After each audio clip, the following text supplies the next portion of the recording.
let us move right on to the next group. We got to keep the ball rolling, and we talk about Group E, where there's Belgium, the Czech Republic, Wales, Belarus, and Estonia.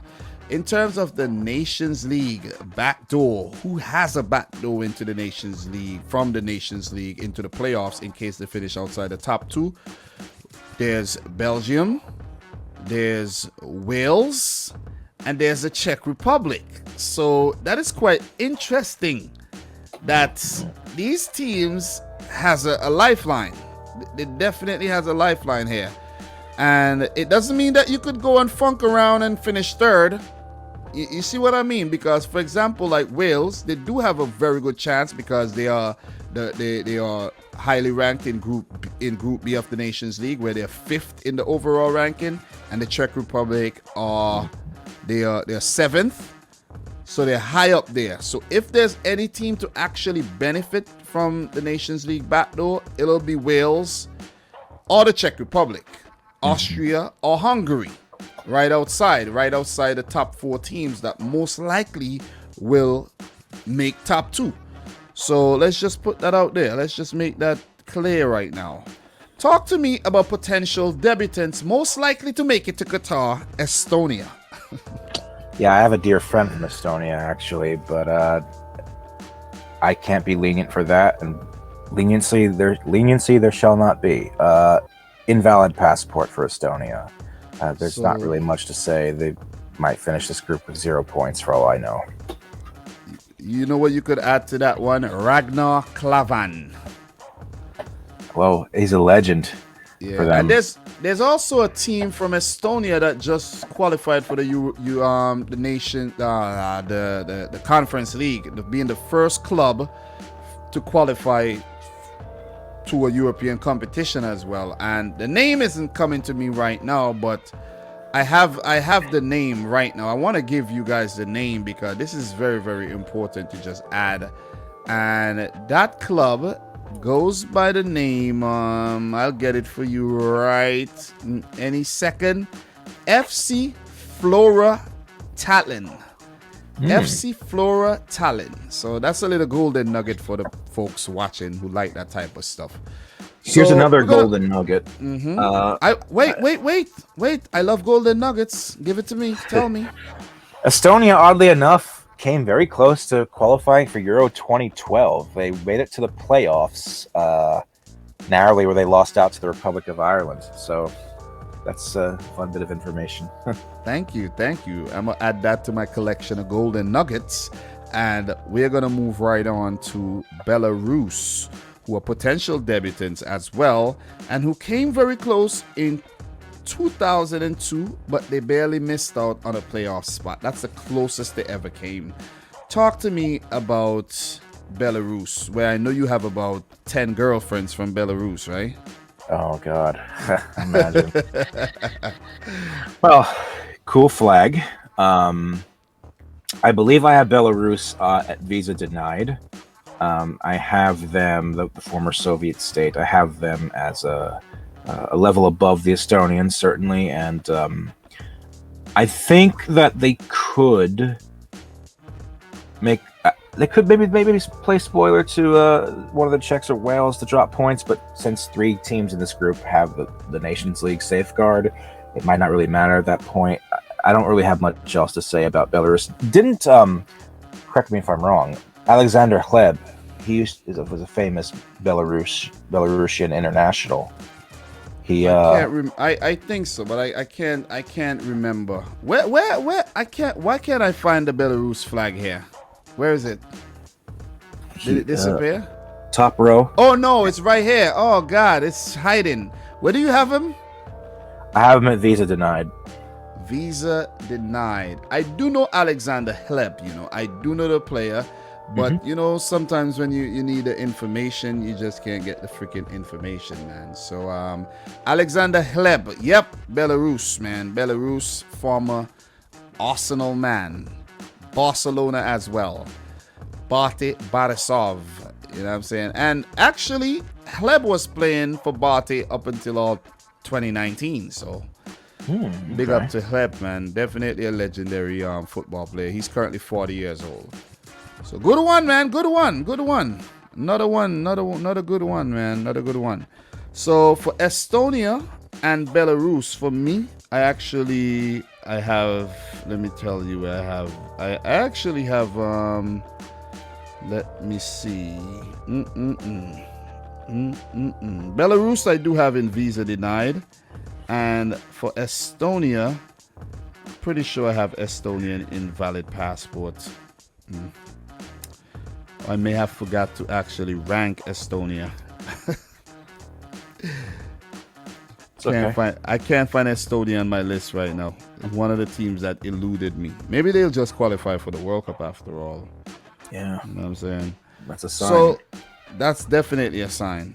So we're going to move on to the next team, and that's Wales. Gareth Bale of Wales, who qualified in weird circumstances back in 1958 when they already had missed out on UEFA qualification, but was picked out of a hat to come up against Israel, who came through to the playoffs because none of the other teams wanted to play against them. The Islamic nations, they refused to play against Israel, and Wales became, they benefited from that, qualified for 1958, but we have never ever seen them back since. Talk to me about Wales, man. Wales were very disappointed to not at least make the playoffs last time around after making it to the last four in Euro 2016. They missed out on the final match day for World Cup qualifying to the Irish. In a game they only needed a draw at home to make it to the latter round, the playoffs. The luck of the Irish. Well, they could use some of that luck now. Wales, yeah, the fifth best Nations League team, the best one outside of League A. They ran roughshod over their group, 16 out of 18 points. They got that protection in place no matter where they finish in this group, but I still like them to come in a top 2 or 3 position, and they could make a serious case this time for making it back to their first World Cup in, I think, over 60 years. I have them on standby. Same here. You can't. You have to put them on standby because of the Nations League loophole. So definitely they're on standby. They're a team that has potential, big potential to make it to Qatar. So once you're on standby, man, you have a chance to get on the flight. You know that. As long as there's room, you could get on the flight. So we know Wales have a lot of talent in Gareth Bale, Aaron Ramsey, and a few up-and-coming youngsters. And they have Hennessy in goal as well. So if you have Hennessy, man, listen, you just give some Hennessy to your opponents and you walk the ball in the back of the net. You're good. So I think Wales would be fine, man. Could they make it through from the playoffs? Yes, they can. We know they have quality. They've shown glimpses of their quality at the Euros as well. Are they gonna do it? I'm not sure. I'm really not sure. If you're sure, let us know in the comment section down below. And we're going to move right on to the next team. Very, very impressive team as well, who also has that Nations League cushion via the playoffs. And that's the Czech Republic, who qualified in 2006 as the Czech Republic. And they have always competed in World Cup qualifiers. Talk to me about the Czechs. Jaroslav Silhavi's Czech Republic. It's hard to say. You think about Miroslav, I think about Miroslav Klose. See what I'm saying? Yeah, Slavic names can be a little difficult to pronounce. The Czech Republic. I also have them on standby. They've been promoted just like Wales from League B into League A. Had a somewhat impressive European Championship. They knocked out Frank de Boer's Dutch side 2-0 in the round of 16. That was perhaps the biggest after Switzerland beating France, maybe the biggest upset of the round. And they're proving to be a side that is difficult to beat. I remember, the Czech Republic side of 2006. That was like during the last days of their golden generation, which had started in the mid 90s. They got some really, enticing players to keep an eye on. Patrick Schick, he finished joint top goal scorer at the Euros along with Cristiano Ronaldo, Thomas Souček, This guy, super sub Holes. I'm not sure. Holesh. Yeah. Kufal, Vladimir Kufal. They have a lot of very, very good talent in their team. We don't even need to go through all the names, but if you were 2020 taught us anything, is that the Czechs are not to be effed with. They'll check you. And this is chess, not checkers. Checkmate that ass, okay? So just keep that in mind. Just keep that in mind. So Yeah. I do have them on standby as well. So listen, that team is a hell of a team, man. I won't be surprised if they make it back. Yeah, it's always good to have Eastern European representation at the World Cup, and right now they're among the strongest contenders to be, representing that region at Qatar, I think. Well said. Let us talk about the last team in this group, Belgium, who also has a cushion if they place outside the top two, which is very, very unlikely. They have qualified for 13 out of 21 World Cups, and they placed third in 2018. Talk to me about Roberto Martinez's Belgium, or I should say Belgium, with Roberto Martinez just acting. He's just an actor. Yeah. Well, yeah. Thank God they got that cushion of the Nations League. They're really going to need it in this group. They're underdogs, and they're going to need that and prayers to come through. Now, look, much like France, I think the question for Belgium is all going to be about what the hell are they going to do once they get to Qatar. They should get to Qatar. They actually did drop points so far against the Czechs earlier this year. I still expect them to. I told you all about them Czechs, man. Yes, you did. You come to the door, they'll check you. Belgium, the question for them is like, okay, can this golden generation that's starting to wane a little bit, can they finally go on and win something? Can they do it? Can they just, instead of just becoming a side that is consistently beating up on teams and qualifying, can they beat the powerhouse nations in world football? They did get that win in the World Cup quarterfinal against Brazil, where they ultimately finished with the bronze in that tournament, including a couple of wins over England, if my memory serves me correct. But can they win the World Cup next year? If they want to build themselves, the FIFA rankings have them as number one in the world. I think it's ludicrous. They would need to hire Pep Guardiola to win the World Cup or something. It's crazy how different they look when Kevin De Bruyne is not on the field. Yeah. I mean, my goodness, I know he wasn't 100% fit this summer, but when he wasn't on, I think he was missing for large stretches of that match against Portugal, right? Yeah, he's the key man. He's the glue. Oh yeah, they looked miserable in that match. I mean, they needed a strike from Torgan Hazard from distance, and they held on for dear life for the rest of it. I mean, he's the anchor of that team. I mean, like, but anyway. Even going back to the World Cup though, Kevin De Bruyne was the man, and interestingly, they were the team that I followed at the World Cup, Belgium, and that was my team, and it was a very good run all the way to the semi-final where they missed out against France, of course. And is this Belgium team gonna win anything? Not under Roberto Martinez. As I say, they will have to hire Pep Guardiola as their manager in order to win something. Other than that, they're not winning nothing. Believe me. And I've learned from the freaking Euro 16, from the 2018 World Cup. I've learned. I've really learned. Well, maybe they can win. And Euro 2020, I thought they were gonna win that damn thing. They had a great chance and they messed up, man. Maybe they could win the Nations League. You never know. Getting a little passionate here. They're not winning that either. Not with Italy in it. Yes, they're going to Qatar though. I have them on. Yeah. The upper category. Yeah, they will go to Qatar. Fun fact, I have a golden nugget for you. I have 2 golden nuggets. You put Czech Republic in standby, which means that they could make the playoffs.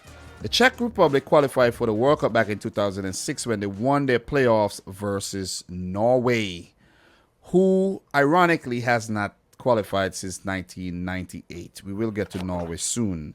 One more golden nugget for you. I know you're going to love this one. Belgium has not lost the World Cup qualifying match since the 2010 World Cup qualifying cycle. Yeah, that's a spicy nugget there, too. That's a impressive stat. Let that one digest, though. But we're going to move on to Group F, where there's Denmark, Scotland, Israel, Austria, Faroe Islands, and Moldova. 6 teams in a group, and it's going to start winding down right now. In terms of the Nations League cushion, who has one in this group? So you just take a look at the list, and then there's Austria. They have one. There's the Faroe Islands. They have one as well. But it's gonna take something special for them to actually benefit from that Nations League place. I doubt they'll even. That's insignificant. So talk to me about Moldova. Moldova, man.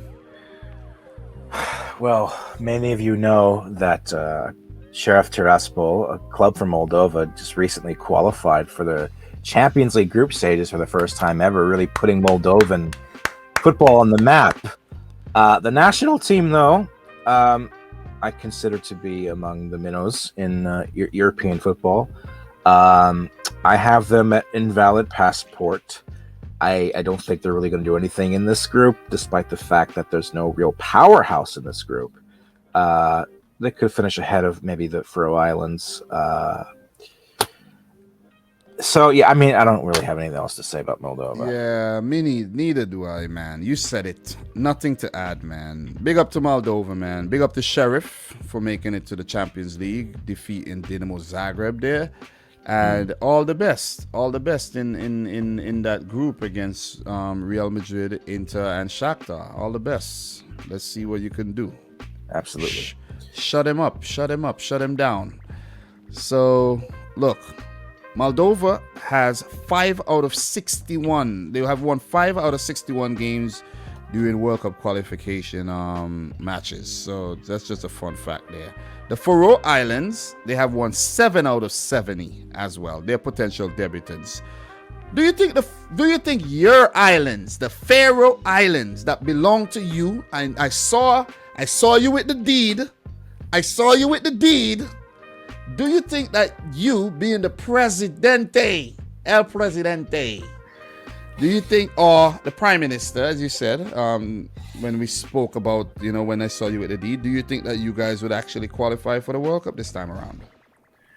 Yeah, well, I certainly rate their odds higher than Egypt. No, I'm just kidding. I mean, I don't know. Egypt doesn't give me any damn hope, man. But well, the Faroe Islands, yeah, like you say, big up to them. They got promoted into League C of the Nations League. They topped their group undefeated. They are, like, I like to classify them along with Luxembourg as one of the more improved teams in Europe. They're trying to escape that status of being a minnow, and you always love to see that. It's a country that only has, like, I think 55,000 people in it, located halfway between Scotland and Iceland. So you always like to see new teams rise up and shed that sort of, like, lowly status. I have them at invalid passport just because I think that there's the 4 other teams in this group that we'll get to in a moment are leaps and bounds ahead of them right now. So yeah, that's where I have them. Yeah, same here. I do have Moldova and Faroe Islands in invalid passport, just like Football Pharaoh. So we're going to move right on. We're going to keep the ball rolling. Let's talk about Austria, who does have a spot in the Nations League ranking there in case they place outside the top 2, where they are one of the teams right now. If qualifiers are to be over right now, they would get into the playoffs. They are 4th. They have qualified for 7 out of 21 World Cups, and their last appearance is in 1998. Talk to me. I think you have to put Austria on standby. Not just because of that Nations League playoff cushion, but because they've finally are showing signs of a team that has been coming into their own after teasing us for the last 5-6 years of being a dark horse. Pretty okay run in Euro 2020. They won 2 out of the 3 group games. They pushed eventual champions Italy, who might be the most informed best national team in the world right now, currently, to extra time. They gave Italy one of their toughest games in that tournament, and who knows, if Marcel Sabitzer doesn't miss that sitter, or if that goal that they scored that was ruled off from VAR was held, ooh boy, you could be looking at an entirely different narrative from that tournament. Maybe they would have gone on to win the whole thing. You never say never. I don't rate Franco Foda, excuse me, as a manager. You alluded to this once before. You think that he sometimes makes some weird substitutions, puts some players out of position on the pitch. But yeah, I mean, they on paper, in my view, are the second best team in this group. They have the playoff, even if they don't come second. They have to be under consideration for a standby. Well said, well said. I don't have this written down, but I'm going to give you a golden nugget. About 95% of the Austrian team plies their trade in the German Bundesliga. And it means that they do have a quality outfit. But if the majority of the team play in the Bundesliga, it means that they do play at a slower pace. And when they meet the more quality oppositions, they could get found out. And we saw that a lot at the Euros, and it's only when Franco Foda came to his senses and stopped playing Alaba as a center back. I don't think Alaba is a center back. He's a very attacking player, attack-minded player who needs to play as a left wing back or as an attacking midfielder. And that's how you're gonna get the best out of Alaba in the Austrian system. Maybe not for his club teams, but in the Austrian system, oh man, the man is very, very influential, and they have hordes of talent all across the field that we're not going to get into right about now. It will take a day and a half to go through their talent pool, because they are a talented outfit, but they just have to fulfill their potential, and they look good at the Euros. Let me just put it out there. So for Austria, I definitely have them on standby as well. So the next team that we're going to talk about, third place right now, Israel. 1970 they qualified. They have been very competitive in UEFA, and prior to joining UEFA, they have been kind of bouncing around, man. They were in the OFC, they were in the OFC, believe it or not, Oceania Confederation at one time, and they actually joined the OFC after they were expelled by the AFC from the Islamic nations in Asia, not wanting to play against Israel. So yeah, you know what I'm saying? Israel, man, the birthplace of Jesus Christ. Israel, yes. Wow, that blows my mind. I had no idea they played against like Oceanian team. Can you imagine the traveling? That's brutal. Oh my gosh. But they had no choice with the traveling though, because if teams are refusing to play you, you have no choice. You want to play football. You want to play World Cup qualifiers. You see what I mean? Mm-hmm. Yeah. So, well, Israel. I have Israel on. Where did I put them here? Missed the flight. They're a team that they tease to go ahead. Go ahead and express your love for Aaron Zahavi. I'm waiting. Yeah, I do love Aaron Zahavi, and let's just say I really loved that day where he put a hat trick against Slovakia to turn that result around for Israel. You know, Israel actually almost made it to the playoffs at the 2006 World Cup qualifying.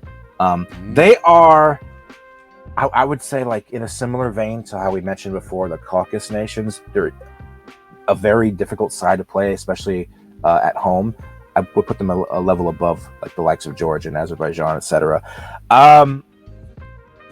Correct me if I'm wrong. Didn't they beat Austria not too long ago in a fixture? I don't know if it was in qualification for something else or in a friendly, but not sure. They're good enough to play spoiler to prevent one of these teams from making it to the playoffs. I think that, Scotland or Austria go away to Tel Aviv. They play there. They drop points. I would put them at visa denied if the group was a little bit more difficult, but it's a relatively well-rounded group in my view. So I have them at miss the flight. I think that they're still not yet where they need to be to break through and qualify for a tournament within UEFA. They kind of suffer from the Kazakhstan effect in that regard. They would probably thrive more if they were still in Asia. But they're always an interesting side to watch. They're always very sturdy, and you can never ever underestimate them because they will take points off of you. Well said, man. And also, young and upcoming talent, Mana Salomon, who plays for Shakhtar Donetsk, is worth mentioning. They have 4 points right now, and they did pick up a draw in Tel Aviv against Scotland, and then the other points came against Moldova on the road, where they smashed them 4-1. So Israel, the group is not the strongest group, so you can't really write them off. Let's say Scotland do not pick up points, and let's say Israel do pick up the points against Faroe Islands and Moldova like they're supposed to. You could see a situation where they end up in the playoffs. You cannot write them off. You really cannot write them off. As we know, Austria, they have that Nations League opportunity as well, where if they miss out on the first 2 places, they can qualify via the Nations League. So for Israel, miss the flight sounds just about right, but I won't be surprised if they squeeze into the playoffs. Let's talk about Scotland, who qualified for 8 out of 21 World Cups, and they last made it in 1998. They have been competitive though, but still missed out on every World Cup for the last 20 years. Talk to me, Scotland. Well, congratulations to Scotland and the Tartan Army for making it back to a international tournament for Euro 2020, their first ever since, like you mentioned, World Cup 98. This might be a little bit harsh on Scotland, but I think they're going to regret really. I don't know if you remember this. They had a sizable lead in the Nations League group, and then they lost their last 2 match days where they needed only 1 point to secure first. They would have had that Nations League cushion that. Wait, didn't they have? I could remember them being in a group with Albania. Am I thinking about the same? That's not the first. That was the first. Oh, yeah. That was the first one, yeah. The second one, they had the Czechs in their group, and the Czechs came from behind the final couple match days because Scotland had a. As I told you, bro, many times, UEFA frauded me out with the Nations League when they changed the format. Yeah, I didn't really. For the first Nations League, I was so hyped up. The second one, not so much, to be honest. Same. Because they had no reason to change the format after just one cycle. It was ridiculous. And it's all because of money. It's because some teams got knocked out of A and they had to save them to go again. So whatever, man. Whatever you want for. But yeah, no, I was bummed about the change too. It made it so much more predictable because I remember when they moved to 16 groups, I remember I got 14 out of 16 of the group winners correct, and then the first edition of the Nations League only got like 9 out of 16 of winners. Because, like you said, it protected like the big teams. It prevented them from getting relegated. It made it almost impossible for the lowlier teams to be promoted. So it was BS. It was BS. Tell me about it. Going back to Scotland, I do think they're going to regret not getting that Nations League spot. I